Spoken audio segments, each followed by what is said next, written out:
បងសូមចុចតាមខ្ញុំដើម្បីមើលរឿងបានពេញសូមអរគុណបងលោកសុងឈូយីលោកនាយកសិនដាំឡើយខ្ញុំចង់ឲ្យអ្នកសម្រាប់បានស្រួលពីថ្ងៃប៉ុន្តែសេដ្ឋីលំដាប់ទី1នៅប្រទេសឡូបានបញ្ជូនអ្នកចាត់ការមកដល់ជាងហើយដើម្បីពិភាក្សាពីរឿងសហការជាមួយយើងអ្នកចាត់ការណានជាងដែលពិបាកតាក់ទងណាស់មានតែលោកទេដែលអាចទប់ទល់បានលោកនាយកសិនកុំបារម្ភអីខ្ញុំបានត្រៀមខ្លួនសម្រាប់ពួកណានជាងទាំងនេះហើយខ្ញុំមិនខ្វល់ទេចុះ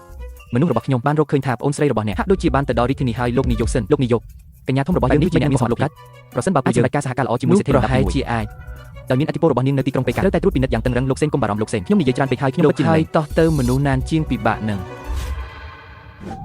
តាក់ទងណាស់លើកនេះលោកនៅខាងមុខខ្ញុំនៅពីក្រោយចាប់ពីពេលនេះទៅលោកគឺជាអ្នកទទួលខុសត្រូវគម្រោងពាណិជ្ជកម្មរបស់អ្នកមានបំផុតខ្ញុំនឹងទទួលខុសត្រូវកុំបារម្ភនេះគ្រាន់តែជាឈ្មោះប៉ុណ្ណោះចំណែកខ្ញុំនឹងធ្វើជាលេខារបស់លោកហើយជួយលោកពីជំហានលោកសូមអញ្ជើញលោកចៅសុំទានស្អុយម្នាក់ក៏អាចក្លាយជាចៅហ្វាយបានដែរលោកចៅក្លាយជាចៅហ្វាយហើយមិនស្គាល់មិត្តរួមថ្នាក់ចាស់ដូចពួកយើងទៀតទេ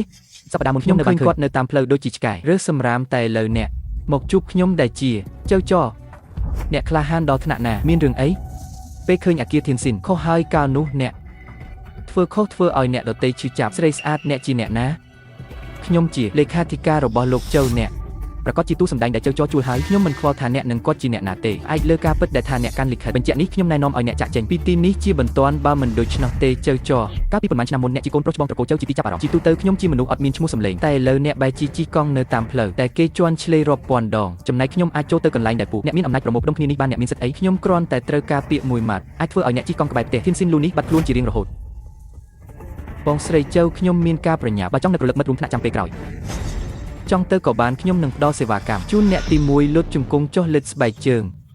ខ្ញុំឲ្យស្អាតទី2ថ្ងៃនេះខ្ញុំត្រូវទទួលភ្ញៀវកិត្តិយសនៅផ្ទះធានស៊ីនលូទុកមិត្តស្រីរបស់អ្នកនៅទីនេះដើម្បីបម្រើនាងស្រស់ស្អាតឲ្យទោះបីជានាងមានសម្រស់ល្អឥតខ្ចោះយ៉ាងណាក៏ដោយអ្នកដែលមកដល់អគារឋានសុខលាននេះគឺសុទ្ធតែជាអ្នកដែលធ្វើបាបមហាជនតែនាងបែរជាដើរតាមអ្នកសុំទានស្មោកគ្រោកម្នាក់បើតុង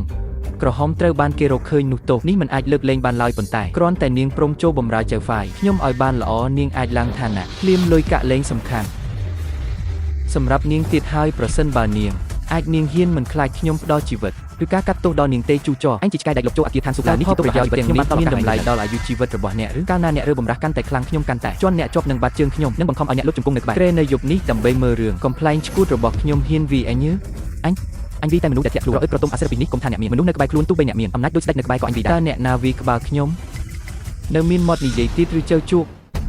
អ្នកមិនចាំបាច់ធ្វើជាស្ងប់ស្ងាត់ទេថ្ងៃស្លាប់របស់អ្នកបានកំណត់ហើយឥឡូវនេះបុគ្គលធំបានកំពុងរងចាំទង្វើដ៏មានឥទ្ធិពលរបស់អ្នកផ្ទាល់ចំណែកស្ត្រីរបស់អ្នកខ្ញុំនឹងថែរក្សានាងឲ្យបានល្អលោកលីនឯងមកដល់ហើយមនុស្សពីរនាក់នេះលួចចូលអគារធានស៊ីនខ្ញុំជួយដោយចិត្តល្អតែបែរជាត្រូវគេវីលោកលីនអង្គុយចុះទៅខ្ញុំអង្គុយមុនលោកលីនហេតុអីបានជាធ្វើបែបនេះ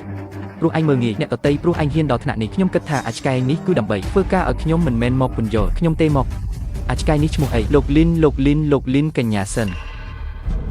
គឺមកពីខ្ញុំនិយាយមិនល្អទៅមានរឿងបែបនេះកើតឡើងខ្ញុំទៅតែនៅអគារធានស៊ីននេះញ៉ាំអាហារថ្ងៃត្រង់ខ្ញុំរៀបចំតុការជប់លៀងមួយដើម្បីសុំទោសលោកមិនចាំបាច់ទេយើងនៅមានការងារបន្ទាន់ទៀតល្អហើយយល់ហើយ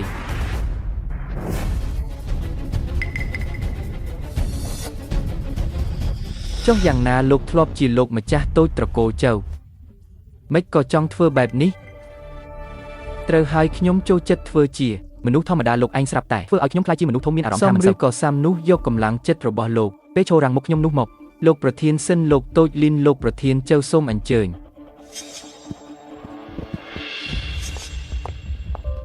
កុំតាន់ប្រញាប់ណែនាំខ្លួនអីលោកទាំងពីរមកយឺត3នាទី1នាទីត្រូវផឹកស្រាមួយកែវសិនយើងនិយាយគ្នាទៀតនេះជាច្បាប់គម្រោងការហើយវិធានគឺផ្អែកលើលេខកូដដែលបានកត់ត្រាទុកខ្ញុំទទួលយកទាំងអស់លោកសេន